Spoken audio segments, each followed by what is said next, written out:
gonna start working on the front spacer next. Got a chunk of steel here for it.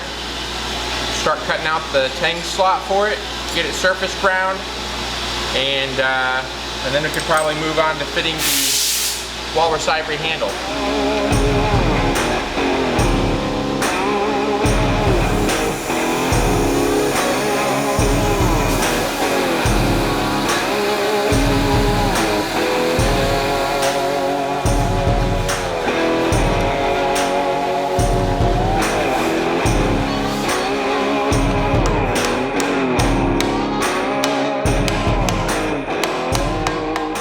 Alright, front spacers fit.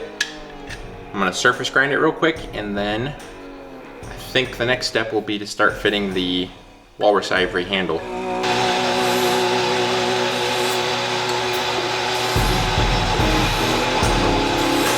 Before I start fitting the walrus ivory handle, I think I'm actually gonna go ahead and shape the top and bottom of the front spacer down, because right now it's way oversized. It's hard to tell where to put the ivory.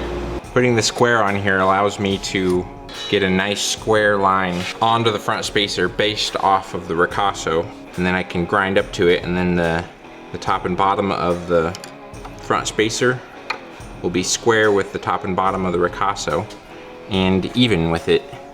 There we go. Now we got some nice solid lines to grind down to.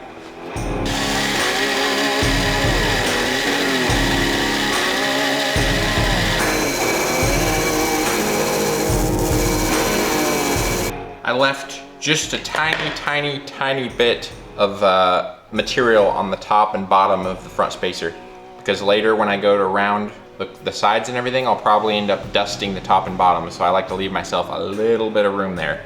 So the tip of the day, when you're doing a hidden tang knife like this, and you're gonna have a front spacer or some kind of spacer behind a guard or something you always wanna make sure you do is leave the front spacer a little bit bigger than the ricasso height-wise, or the exact same size. Don't want to have it undersized at all, because it'll look really bad. Unless it's a special historical piece, because a lot of historical pieces had the front spacer that was undersized, like dramatically. But you definitely don't want to have it undersized just a little bit if it was, unless it was super intentional for the look. Now we can do a little eyeball inspection and see if the top and bottom of the front spacer appear to line up with the top and bottom of the ricasso. So I like trusting lines that I make a lot of times, but I also like to double check stuff with my eyeball.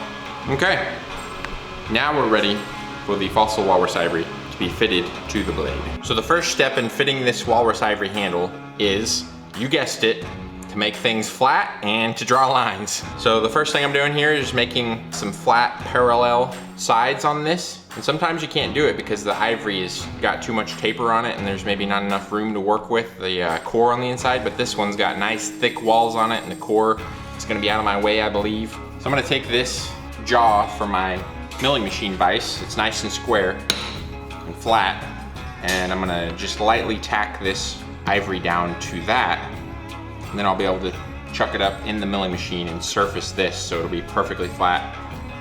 Flip it over and maybe hit the other side. That way it'll be perfectly parallel and flat, which is really gonna be important for steps we do later, because this handle is actually gonna get cut in half and be two separate sections.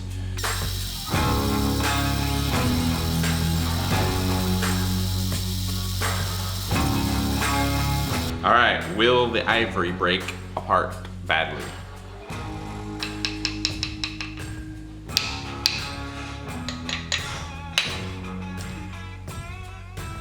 No. Another reason why I really like to use these jaws for doing stuff like this is because they're hardened, so they don't scratch as easy and get scuffed up and stuff, and they just stay nice and flat and crispy. I'm gonna show you another method that you can do to hold something down that seems to work pretty reliably. So this is something I also do quite often when I'm holding something weird down. Get my flat object, get a piece of tape ready to go. This is green masking tape that's made for sticking to concrete and like dirty materials and stuff. I really love using this because it sticks better than the blue. So I'm gonna put a little bit of super glue on there.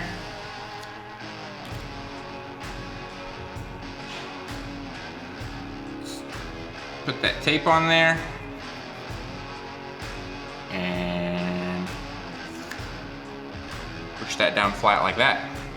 Now, the ivory's being held down without any super glue getting on it, so we shouldn't have to worry about chunks of ivory breaking off or anything. And it won't leave that little patch of super glue on there that I'd have to scrape off.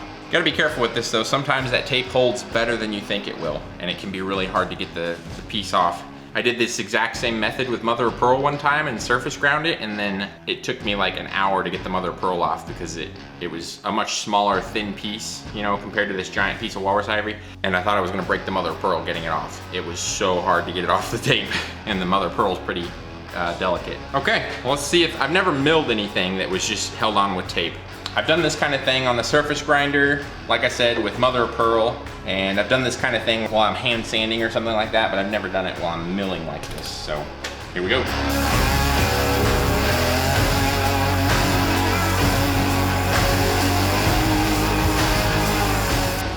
Whoa, okay. That did work, but man, that came off easier than I thought it was going to. Now, I have ground the front of the handle so it all lines up approximately the right angle that I want, and the tang comes out at about the right place. I also touched up the end of the handle just to flatten it up a little bit. I put some marks where the pith are. The pith inside the ivory, which is the core. I've got some marks where that stops, so I can use those marks to kind of center up the core and make sure it's not showing through in the final handle. So once I get the end of it milled, I'll hold the handle on here and go ahead and mark out where the tang goes and start drilling out the slot for the tang to go through the handle. So I'm going to show you a really simple, easy way to know if you're getting the handle material parallel with your vise and everything. So since I already have the angle that I want on here, I don't want this angle to change, but I want to mill it off nice and flat because it's not perfectly flat from the sanding belt. I want it to be flat and square with those edges that we squared up earlier. So one way of doing that is using a level. It'd make it a little easier if you level your mill. This one's not, but it's not a big deal. So here I just put the level on the vise. Take a mental note of where the bubble is at. The bubble is just hugging the line on that side just a little bit. So now, to match up that angle so we're not changing the angle on this piece, all I gotta do is put the level on there and then move it over until the bubble is in the same place. Snug it up. And now when I go to mill this, we're not gonna be changing the angle that's already on here. I mean, it might be plus or minus a little bit, but I find it's a pretty accurate way to adjust things. And later when you're fitting the handle, if the handle's not fitting after we've cut out the tang slot and everything, let's say the handle's hitting on the front spacer down here but not right here, you can still use the level to just minutely tip it over just a little bit, mill a tiny bit off here, and then try it out again, and then you can keep adjusting it from there. Now we need to mark out the lines on the side of the ivory where the tang is going to go and start drilling it out.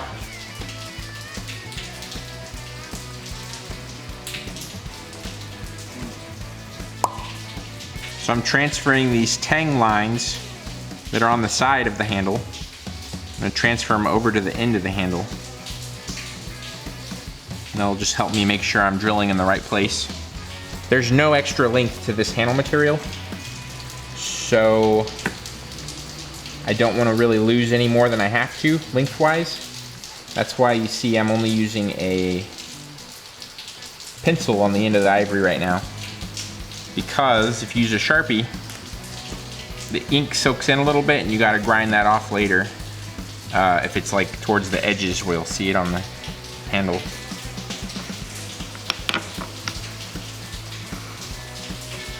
Not as close as this morning or the other day, but not bad. That's almost confusing.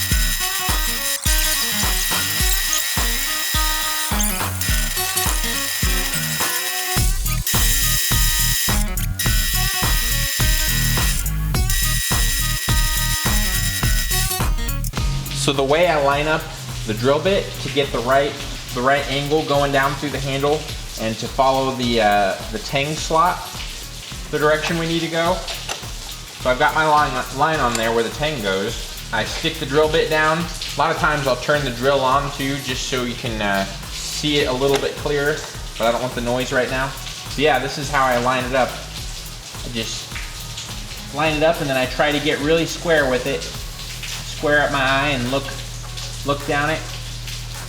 And then I can snug it up in the vise just a little bit. Then I can take a hammer and lightly tap it around and move the table until it's approximately the angle that I want that matches up to what I've drawn on the ivory. Clamp it down tight, and then something else important is I like to start the hole with a mill bit because the mill bit will go nice and straight, whereas the drill bit can wander, so I go the first ½ inch or so with a milling bit. That way it'll go straight in and kind of acts as a little pilot hole, then I can go in with my drill bit. Something else I do is on the first go around, you saw me line up to the line with a little tiny point, and that was so I could get right in the center of my line that I drew there. Once I did that, I set the table to 0 so I can go back to that same place every time. That way all the holes will line up with each other. Then I can start doing the pilot.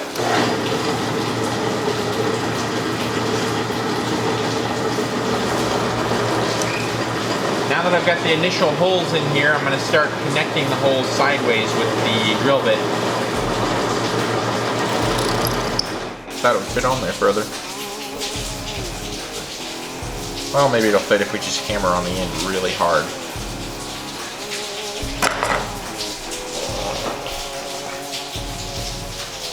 So this is a brooch that I made myself. It's 5160, and it's got one little tooth on here on the end. Important thing to note is that the tooth on the end is wider than the main shank. If the shank was as wide as the tooth, then it would be constantly getting stuck in there. You definitely want this part of it to be a little bit more narrow than the tooth at the end. The slot in there is just kind of close. We're gonna refine it with this by hand. And also drill bits are straight, so I kind of got in there as best I could, but there's parts where we gotta scrape out more to make that curved slot for the tang, and this will help us do that. So just clamp this in the vise and start broaching. I just sharpened it too, so it's cutting really good now. It was getting really dull. Something I've noticed is that a lot of people seem to have a big, like they're really scared of doing a hidden tang sometimes, or they avoid doing a hidden tang. Maybe scared is the wrong word, but they just avoid it because they're apprehensive, maybe, about fitting the handle when the tang is hidden. And I will admit that it used to be really scary for me until I did like 1 or 2 and made a brooch, and then I wasn't afraid anymore. I'm not afraid anymore! I said I'm not afraid anymore! Do you hear me? I'm not afraid anymore! No, seriously. I do see a lot of people talking about how they're really apprehensive of doing a hidden tang just because getting the slot in the material can be really intimidating. But it's not really a big deal at all. And even with wood, it's even easier. Unless it's ironwood. Ironwood can be hard sometimes. Literally be hard. Actually harder to drill out than ivory even sometimes. But it's not really a big deal doing a hidden tang. The best thing I can say is just don't worry about it, just go for it. It's pretty easy, especially after you do 1 or 2 of them. Make yourself a brooch, get some good drill bits that you can put some side pressure on, because you gotta kind of connect the holes with some side pressure. You're good to go. You definitely don't need the milling machine either. I use the table moving around and everything is really easy, but a drill press will work just fine. You can move your vise around on a drill press. Use a mill bit to get your holes started on a drill press. So yeah, just go for it. In fact, after you've done a few of them, sometimes it almost seems easier to do a hidden tang than a full tang. Challenges on a full tang are getting the tang flat, getting the handle material flat, getting everything flat. You know, etching the tang can be a problem. And then challenges on a hidden tang are getting the slot in the right location, getting your takedown configuration made. Well, at least with me, my hidden tangs are almost always takedowns. But yeah, they both have their challenges, and one's not really harder than the other. I think we're good on, we're rubbing on the edges now. I might have to go in with a little larger drill bit, because the drill bit I used to drill this out was actually a tiny bit smaller than the tang. You might need to go back in with one that's actually a little larger than the tang. Also, with me talking, I'm not really focusing on what I'm doing, and that got crooked on me a little bit. Try to straighten this out. Wow, I really shouldn't talk and do simple things at the same time, because that's all crooked on me too. Coffee break.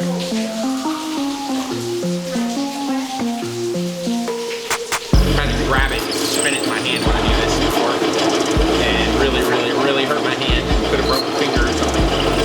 Yeah, don't be afraid of doing the hidden things. Don't, right as I talk about breaking a finger possibly. They're not scary. Don't be afraid. Don't be intimidated. Don't break a finger either. I need to do 1 or 2 sizes bigger. This one is just a tiny bit bigger.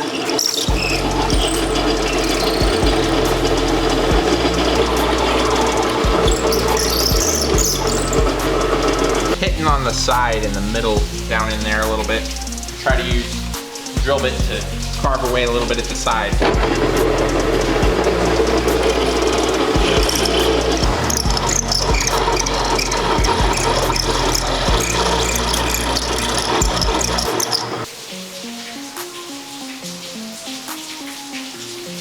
Curved, tapered, rectangular slot going all the way through a 4.5 inch long piece of super dense ivory. And it's just so pretty. Man, it's so pretty it makes me want to make the inside of the knife the outside. Not really. Pretty cool though. I mean, you'd never even guess that was done with round drill bits. I think the next step is actually to make some lines on this thing. Of course, always lines first, and hack it in half. That's scary. So one of the things I want to do is cut the handle in half and put a spacer in the middle, a 1/4 inch thick metal spacer, so you have a front spacer, middle spacer, and then the pommel. I've done a couple handles like this, and what I like to do is I like to make the front piece of ivory just slightly longer than the back piece, just by a little tiny bit. The reason for that is if they were both exactly the same size, I think that's okay, but if the back accidentally got a tiny bit shorter, my eye might notice it, and I think it would make the knife look slow and kind of just wouldn't look right. But if the front's a little smaller and the back's bigger, it'll look more like proportionate, like you did it on purpose, like the knife's fast. So I'm gonna make it a tiny bit shorter, the front piece, but in the end, it'll probably look like they're both exactly the same length. So I'm gonna use the height gauge with this pencil in here, and we'll just start marking some marks until I get really close to the center, and then maybe flip it over and do the same on the bottom, and then wrap a piece of tape or something around to give a straight line to cut by. So I'm just gonna eyeball what I think is close to center. Do that little number, pretty far off. Get a little closer now.